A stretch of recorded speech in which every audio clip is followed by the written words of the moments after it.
kasama pa siya doon ha. Yan ang tulay. Yung tuyo naman yung ano. Yan yung tulay ng papuntang Dingalan Siguro na maraming Ahora. tulya rito. Ano tulya? Yan. Saka ano sa sumpad.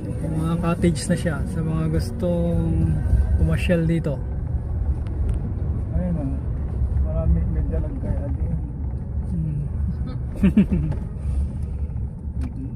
Yung batang ligaw pa. So, ano ba nangyayari sa dalawa? Nag-aaway ata. Dapat binidyo mo ay content. Ano ba? Mag-asawa nag-aaway pa. So ito lang. Gabal din ba? Letter B lang. Nag-aagawa niya ata doon sa anak eh. Mga iibon ng babae doon.